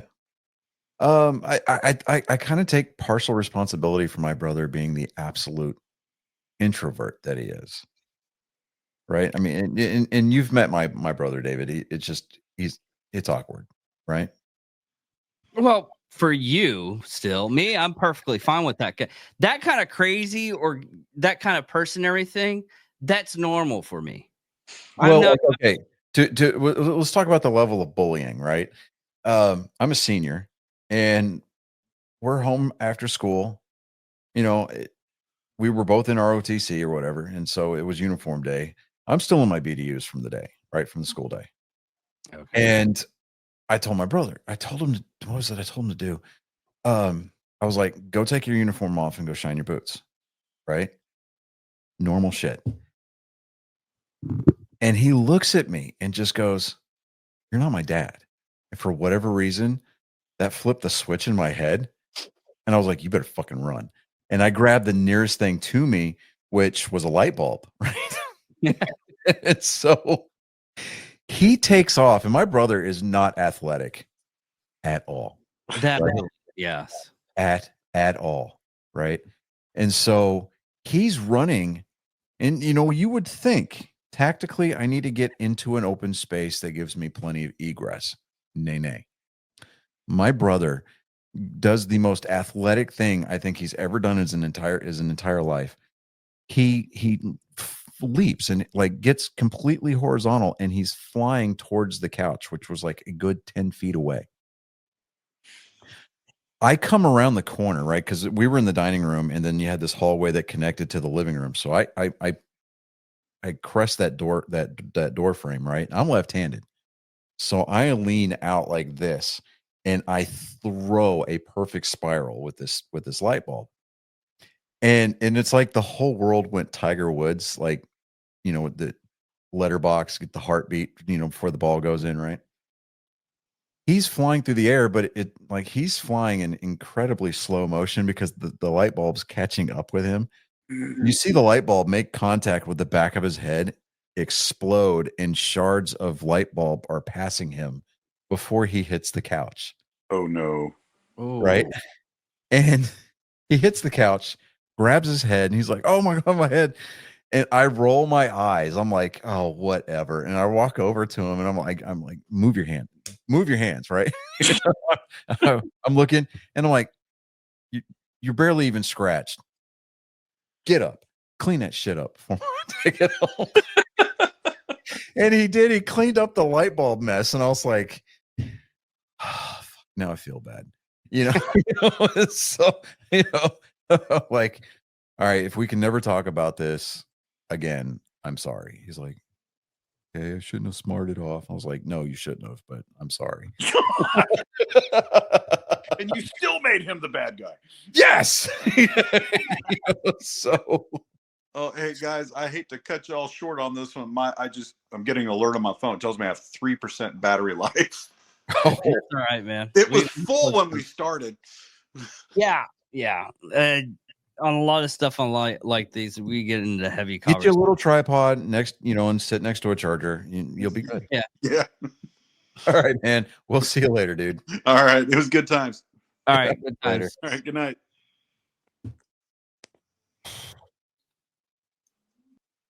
Let's do it that way. Okay. That was like, wait a minute. Did his phone die or did he actually leave the studio? Like, Yeah, I was like, when? yeah, can we start talking shit about him yet? No, I'm just kidding. I gotta figure out what's going on with my microphone, dude, because I don't know if you could tell. Like it sounded like it was cutting in and out. I'm like, I don't know. I know it's not the soundboard. So I don't know if it's my mic cable or what. It might be time to get a new one. I'm not sure yet. I got to do the same thing with Chris because Chris sounding really low and everything. Yeah, no, it's not the microphone. I think it might be the cable. I'm not sure yet, but I'll do my troubleshooting and see what I can figure out. There was something that was interesting. Oh no, not that. Yeah, I don't share that. I don't want to see that. Oh no! Did you see that one video I posted on the Super Seeber group about the cop? About the cop with the double pop? Yeah, I saw that. I'm like, why don't you just remove the holster altogether? Yes. I mean, he obviously wasn't being combative. No, he was complying. Yeah. It's what happened. It literally is what happens when you when anybody's pulled over with a weapon. I was like, hey, can we take the weapon out of the equation? Oh yeah, sure, no problem. We're good with that. And I sat there and I do this because I learned off of a video the style of if this happens to you, do it this way type video. And it's a good video because it's like, hey, tell the cop you're putting your hip out and moving a little bit to the side so it's easier to get to. Yeah. Because you don't want that to happen. Yeah. It's like, hey, open my door, especially for me because I'm left-handed. So it's like, open the door. I will have my hands up here and I'll push my hip out so that way you can remove the weapon. It just be aware it is chambered. Just kind of that stuff. I mean, it's basic common sense. But for me, it's obviously trigger discipline is not a strong suit with that particular officer. Oh yeah. And the fact that she pulled the trigger twice. Yeah. And it looked like your standard like Glock 19 or 43X. Oh, let me see here. So I mean it looked either compact or subcompact. I mean, it was definitely a Glock. Actually, we can go over this video. We can break it down. Do the last thing we do tonight is break it down. Yeah. Because I found it interesting. Okay. Yeah, just turn the volume down on it. Yeah, I turned it off. Okay. Here's everything's coming up. The cop is literally saying that he's being compliant. He has a gun on him. They're getting him out. He's told, all right, hands up. Glock's there. She's grabbing this totally wrong on this. She's pulling it out. There it goes off. Her finger was on the trigger. Yeah, and her partner's like, drop the gun. And there, yeah. Yeah, I mean, it was definitely a Glock. I mean, that the dovetail is unmistakable, but it's like, one, why was your finger in the trigger housing? Two, how did it go off twice? Yeah. I mean, was it because unless you've modified the trigger, which you don't do on Glocks if you ever expect Glock to work on it again. No, you can modify. They've actually have like newer triggers that come out. No, Glock has a company policy now that if you send a weapon to them to get worked on, and it has anything other than genuine Glock parts that they can trace the serial numbers back to work orders on, they'll send it back without even touching it. Oh, okay. I get you. What you're talking about. I mean, unless you put Glock certified stuff in there. Yeah, Glock certified stuff. I mean, and it's stuff they produce for their guns, right? But so you can't drop a binary trigger in there. You can't put, like your Staccato. You can't adjust the tension on the triggers in those at all, right? It's like what, like a 3-pound pull, something like that, like standard. Standard's 4 pounds. Is it 4? Okay, Mine so got standard. oh, I know yours isn't standard. I've seen it. Yeah. Okay, but it's like I understand mistakes, and I'm hoping to God that she was a rookie, right? Because if she's a seasoned patrol officer, there's zero excuse for that kind of a thing going on anyway. Yeah. But there's zero excuse for because there's a way to handle those when you're taking the holster out. Well, even okay. Here's the thing, okay, and this is just my opinion. You can comment as much as you want on this, but in a situation when you're grabbing somebody else's gun out of their pants, or you grab the gun in whole, and you lift it. This is the situation you could do: lift up the thing and pull it out completely, or just grab the gun. And yes, I'm doing it ridiculous. You can grab the gun. You can pull the gun out of another person's holster. Like this. This would be the pistol grip here. You can, and if it's inside the waistband, you can reach in like this, like that, where your fingers are connected and joined. And you're nowhere near the trigger. You're nowhere near the trigger, and it's holstered. So the trigger should be covered up anyway to protect against accidental discharges, right? Yeah. Then you can reach in with your other hand and you can pull that waistband clip up and out to release the tension on the belt loop, on the belt, and you can pull it straight out there. And or at the very least, don't put your finger on the trigger. Well, but is it chambered? No, it's not chambered. Okay. Can you, we're going to activate the magazine release and just drop the magazine out. Yeah, I mean, there's so many different ways that could have been handled, but no, we're going to grab the gun. Yeah, I mean, we can sit there and we can pick it apart all day long, but I mean, there's got to be a standard.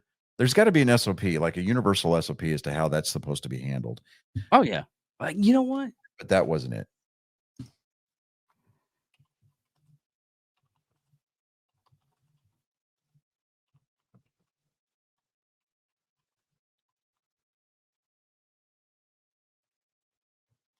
Suspect.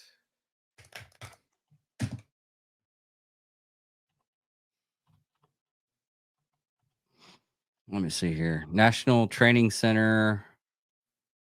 Yeah,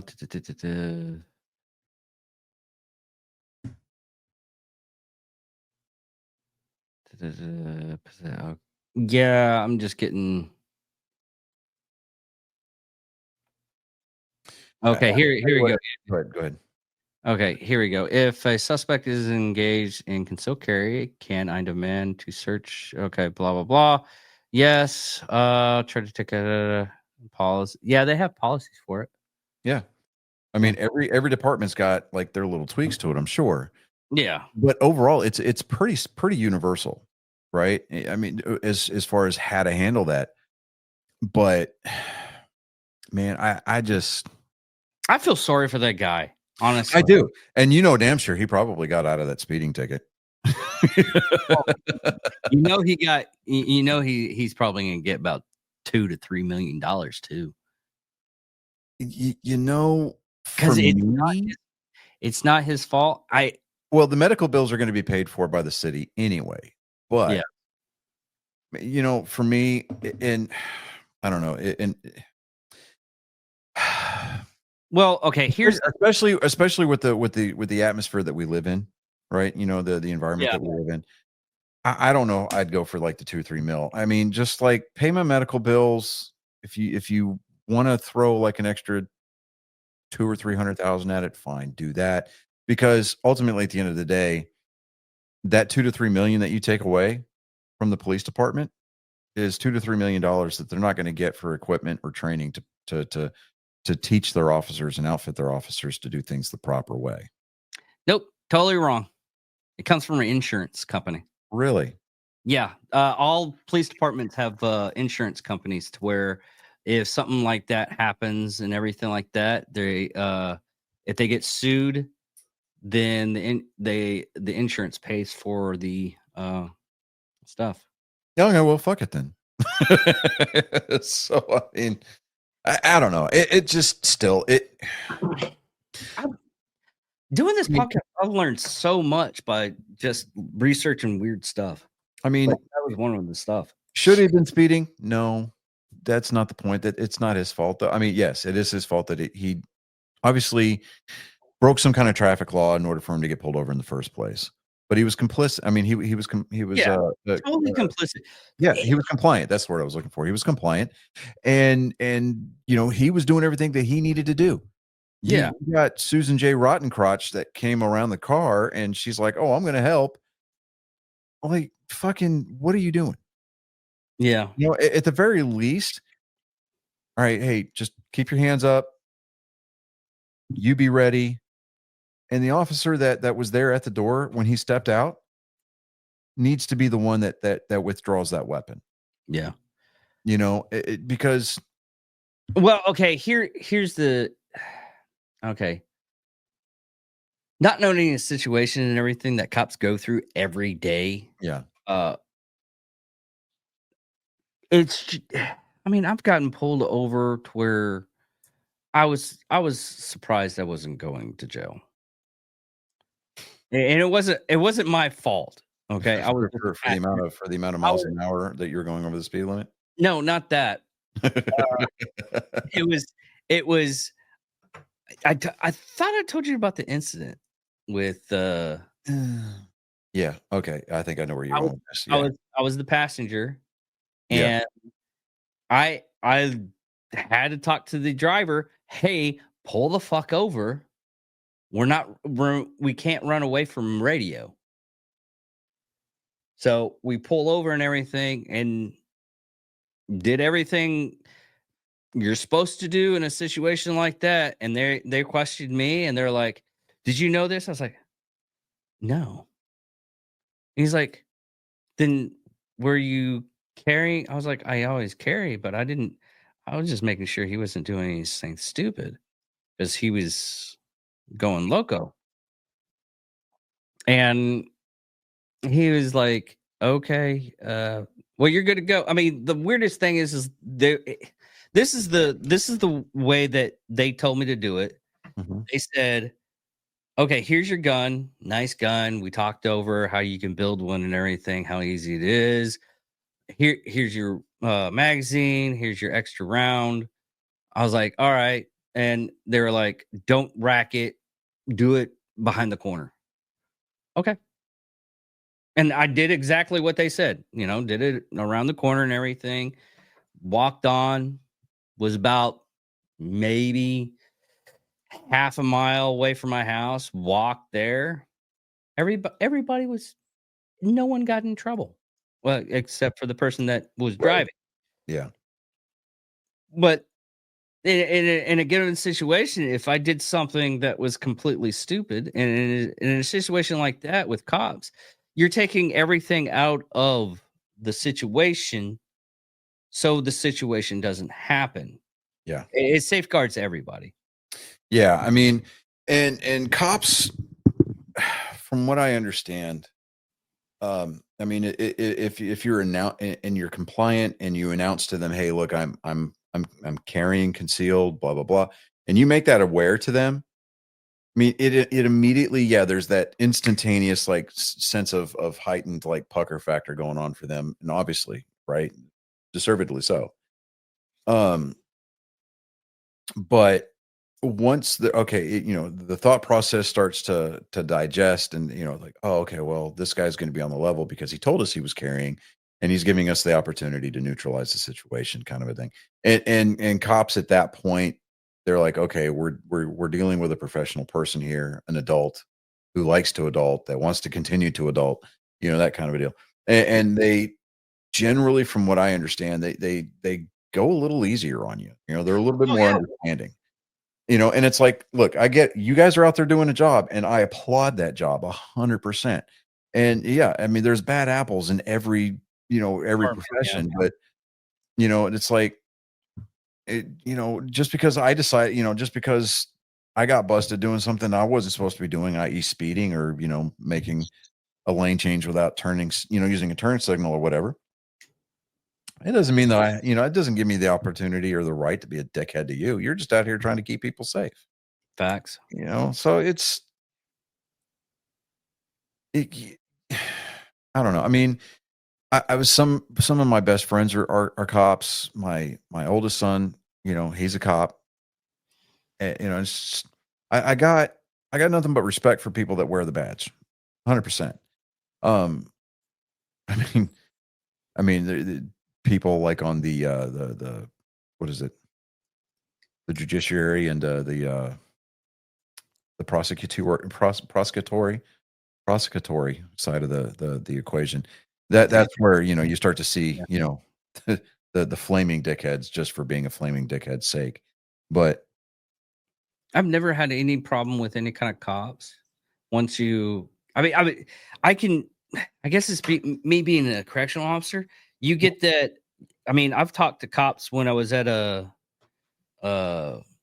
like they were just going on to shift. They were getting their nightly routine of caffeine and junk food. yeah, gas station food and caffeine. Yeah, and they didn't know me, and I was like, "Hey, how's it going? You should really go for this or XYZ." You could literally see the "What are you talking to me about?" and everything. And once you get like 2 seconds into it, and like, "Oh, you're not a threat." Okay. Yeah, I went in. The Buc-ee's that's on 288. Yeah. Going north here. I stopped in Angleton. Like I used to always, I stop at the one on Plantation now anymore now. But I stopped in there. We were going to Houston, I think it was. Stopped in there, was going to get something to drink, like a coffee or whatever. And I was carrying. Walked in, and there was all these state troopers that were kind of congregating around the coffee machine, the coffee dispenser. And I wasn't paying attention or something. Like my shirt had come up, right, and the magazine had kind of, because when I inside the waistband carry, and I've got that hook on it that lets you carry lower. So it doesn't print as much. Well, I got out and did this thing with my arms, and I guess the back of my shirt got hung up on the magazine. But that was the only thing that was showing. And I went in, I got a bottle of water, and then I went over to go get my coffee. I was like, good morning, guys. And they're like, hey, how's it going? And I guess, cops just do what cops do. They make sure, they assess everybody that walks by. Yeah. This guy looks at me and he goes, hey, your magazine's sticking out. I was like, oh, crap. I'm sorry. He's like, hey, it's all good. Is that a 19? I was like, yeah. He goes, man, I love my 19. I was like, yeah, I'm pretty happy with mine. He goes, you have anything else? I was like, well, not on me, but I would really like to get a 43X. And he goes, oh, that's my personal EDC. And I was like, nice. Yeah. It's like, there's no print to it. And he goes, absolutely zero. And so we were sitting there talking shop about handgun preference. And he was talking about his personal AR that he carries in his in his shop in his duty car. Yeah. You know, and he was like, "Oh yeah, it's a Colt." And I was like, "Oh, you got the fancy one, right?" And I was like, "You paid for the name." He goes, "Yeah, it's an exact clone of my deployment rifle." I was like, "See, that's what's up, dude." So I told him I was like, "Yo, I've got the Aero Precision X15 platform." He goes, "I don't know what it is about the Aero Precision guys." And he's like, I was like, "What do you mean?" He goes, "Their buffer springs are just incredibly heavy, and it just feels like a tack driver."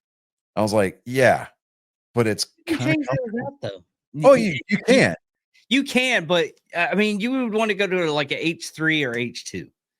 Yeah, I mean, if that, like, I'm, because I mean, it's all mil spec anyway. So I'm like, okay. I mean, and you've seen my setup, right? So it's pretty basic. Yeah, I cry at night because I look at mine. I'm like, man, he could do better. As long as when I put my booger hook on the bang switch and it sends freedom down That's all I range really at a certain care. muzzle velocity, I don't care. Yeah. And I mean, yeah, obviously the thing that I really want is an M14. I want the SOCOM setup. M4, Yeah. you mean? No, the M14. It shoots the 30-06 round.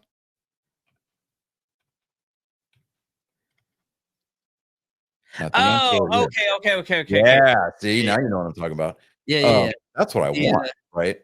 And I want to get one of those lever action rifles, so I can go, make that my hunting rifle kind of a thing, right? Yeah, I got a 30-30.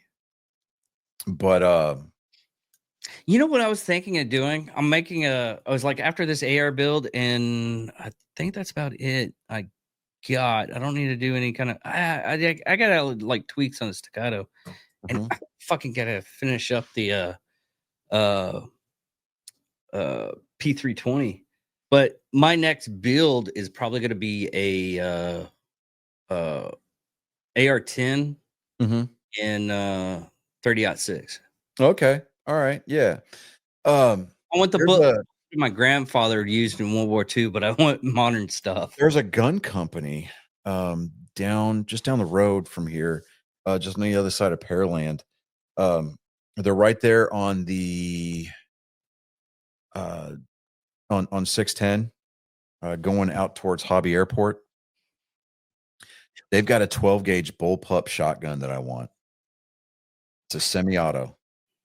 Oh, That's another one. and it's only like Mossberg has one. What's that? $300. Yeah, they're not shotguns aren't very expensive. You get the Yeah, no, I mean, you've seen my Mossberg. Well, it's my it's not an off-brand Mossberg. It's Mossberg owned. It's Maverick Arms. They're Yeah. Maverick Arms 88. Oh, I freaking love that. I Well, love it. how much how expensive Terran tactical stuff is, right? Oh, yeah. Well, their AR shotgun, Yeah. which is possibly the cheapest one thing on their website. Yeah. Except for like the Combat Arms Master Cantech. Yeah. But the shotgun he used in John Wick 4, I think that's only like the Brunelli M4? No, that's still expensive. But even the Benelli is about 2,000. Yeah. But the AR-15, let me. Yeah, I mean, if I was going to go full ham on it, I mean, I honestly, I want to build an A2 clone, A2 203 clone with the 40 millimeter underneath. Okay.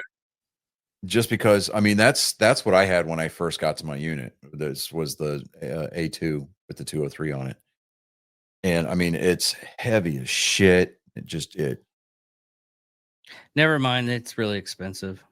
I thought I don't know why, but I looked at it one day and it was like 2,000, but the Benelli M2 is like $3,000. Yeah. Yeah, no. Yeah, I mean, I don't even want a flat top receiver. I just want this thing to be pure iron sight. With the carrying handle molded, forged into, or not forged, but molded into the upper receiver. Mm-hmm. like old school shit, right? That's what I want. That's what I want to build. Well, Mossberg has a new one for competition, and let me see here. It's the family like shotgun or pistol champions. The father and the daughter. Mm-hmm. Can't remember what their names are. One was originally for Smith and Wesson. He did revolvers. He has the fastest draw in the world. Or Oh, shooting. that guy. Yeah. Okay. But they have a new shotgun from there, and it's only like 1,200, I think. Yeah. See if I can. Yeah. No, I don't know why, but I mean, I like the, I don't know, I like the idea of a bullpup for whatever reason. I like the bullpups. I know, you want to get a bullpup anyways, only because the basic fact of that's the universal language is I'm about to fuck up. It really is. Once you hear, I mean, even I've what's his name? Rob O'Neill. Yeah. He keeps on he keeps on telling the story. It's like, yeah, we're about to go into this house, and yeah, I'm a team 6 guy, and I'm a badass. But that all goes out the fucking window when you hear like a racking of a shotgun that it's coming from an in before you bust down the door. Mm-hmm. So yeah. Yeah, it's not there. Yeah. If I ever won the lottery, I would never tell anybody, but there would be signs. Like I want to get that Escalade, the Ram van. Yeah. I mean, you would see me with like a completely dressed out and suppressed scar. I'm not a Scar fan. No, just because, whatever. I don't care. Okay. I can see that. It's just eye candy at that point. I don't care. You're not wrong. I couldn't do it only because it's like the whole thing is like everybody wants this like you with the M14. Okay. Yeah. Everybody wants the SOCOM set. Or everybody wants something from World War II. I've handled Garands, and I was like my dad with his guns that he wants. He wants that farmhand cheap 5.56. You know what they would put in most movies because it's the cheapest gun around. Yeah. Because it really is a cheap 5.56 rifle. But he also has like a Ruger Mini 30. Mm-hmm. And I told him, I was like, we'll just take the AR. Yeah. He's like, you want to have something that's going to like burn an image into your brain. You're going to be pissed off at me tomorrow because you're going to be like, motherfucker, that's all I can see now. You can build a SCAR at home. Take your AR and put an UGG boot on the buttstock. oh yeah. Yeah. That might be the reason why. I saw the meme and I was like, oh my God, now I can't unsee that. I've always seen that. Why are you just now seeing that? I know, dude. I've seen that for years, but you've never like every time a woman wear those UGG boots and then walking by, I'm like, that looks like a SCAR. No, to me, it's just the transportation system for women that cosplay as Han Solo when the weather turns colder. That's all. Yeah, that too. I mean, but it was on a gun group page that I used to belong to on Facebook, and it was like, now I had to see it. Now you have to see it too, kind of a thing, right? And then you had your AR-15, and then you had the AR below it with an UGG boot on it, and then below it was the SCAR, and I was like, oh, this motherfucker die. I can't even with this guy right now. But it's the same reason why it was like when I because me and my brother-in-law will go out to the range and we'll play around with his because he has an M1 Grand. Yeah. And he's like, this is fun, right? It's like, yeah, this is fun to shoot, but I can't. They were different breeds back then. Oh yeah, I mean, I've got that Carrying M1 that carbine thing around? in my gun case. You've Carrying seen it. that thing around, yes. Oh yeah, I was yeah. like, no, they would have ended up somebody in the field. Some farmer would probably pick up my gun. Well, I Because mean, you look at a lot of like the M4 setups that they've got nowadays.